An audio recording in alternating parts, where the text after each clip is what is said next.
வருகின்ற புதன்கிழமையில் நாம் இருக்கிறோம். இன்றைய வாசக சிந்தனைக்காக நமக்கு கொடுக்கப்பட்டிருப்பது முதல் வாசகமாக கொரிந்தியருக்கு எழுதிய 2ஆம் திருமுகத்திலிருந்தும் நற்செய்தி வாசகமாக மத்தேயு நற்செய்தியிலிருந்தும் நமக்கு செய்தி கொடுக்கப்பட்டிருக்கிறது. இதிலே கொரிந்திய மக்களுக்கு புனித பவுல் பழைய ஏற்பாட்டிலே மோசேவுக்கு கடவுள் எவ்வாறு சட்டத்திட்டங்களை கொடுத்தார், அந்த சட்டத்திட்டங்களை பெற்றுக்கொண்ட மோசேயருடைய முகம் எவ்வாறு வெளிறியது, எவ்வாறு ஒளி வீசியது, அதை பார்க்க முடியாதவாறு அவர்கள் கண்கள் மறைக்கப்பட்டிருந்தது. அந்த சட்டத்திட்டங்கள் அழிவுக்குரியதாக இருந்தது. ஏனென்றால் தீமை செய்கின்ற பொழுது அதற்கு என்ன தண்டனை என்று அங்கே கொடுக்கப்பட்டிருந்தது. ஆனால் இன்றைய நற்செய்தி வாசகத்திலே இயேசு கிறிஸ்து அதை இங்கே முழுமையாக பேசுகிறார். ஏனென்றால் சட்ட திட்டத்தின் முழுமை நிறைவுதான் நம் ஆண்டவர் இயேசு கிறிஸ்து. நான் சட்ட திட்டங்களை அழிக்க வந்தேன் என்று நினைக்க வேண்டாம், அவற்றை நிறைவேற்றவே வந்தேன் என்று சொல்லுகின்ற பொழுது 10 கட்டளைகளை சுருக்கி 2 கட்டளைகள் கொடுக்கின்ற பொழுது அந்த 2ஐயும் அதற்குள்ளே சுருக்கி விட்டார். அந்த 10ஐயும் இந்த 2க்குள்ளே சுருக்கி விட்டார்.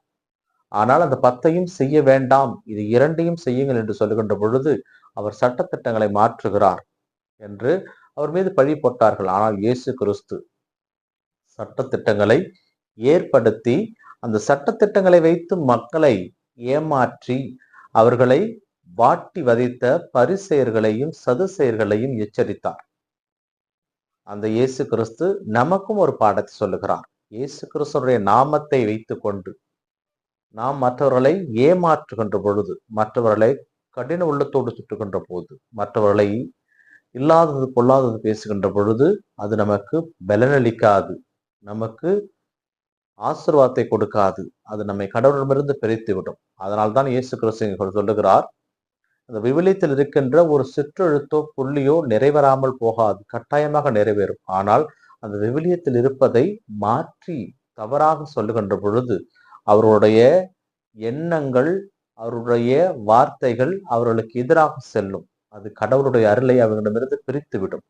அவர்கள் எரிநரகத்திற்கு செல்வார்கள் என்கின்ற ஒரு அழைப்பை இங்கு இயேசு கொடுக்கிறார். பிரியமானவர்களே, இயேசு கிறிஸ்து எவ்வாறு சட்டத்தை நிறைவேற்ற வந்தாரோ அந்த சட்டத்தை நாமும் ஏற்றுக்கொள்ள வேண்டும். என்ன அந்த சட்டம்? எல்லாவற்றுக்கும் மேலாக தந்தை கடவுளை நேசிப்பது, தன்னைத்தானே நேசிப்பது போல பிறரையும் நேசிப்பது. இதுதான் எல்லாவற்றுக்கும் மேலாக கடவுள் ஒருவரை, அவரை நாம் ஏற்றுக்கொள்ள வேண்டும்.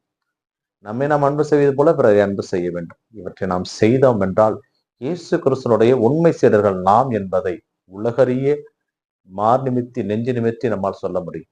அதற்குண்டான ஆசி வேண்டி தொடர்ந்து சிரிப்போம். இந்த நாள் உங்களுக்கு இனிய நாளாகவே அமையட்டும். இறைவனேசன் என்று வாழ்த்து பெறுவாராக. ஆமென்.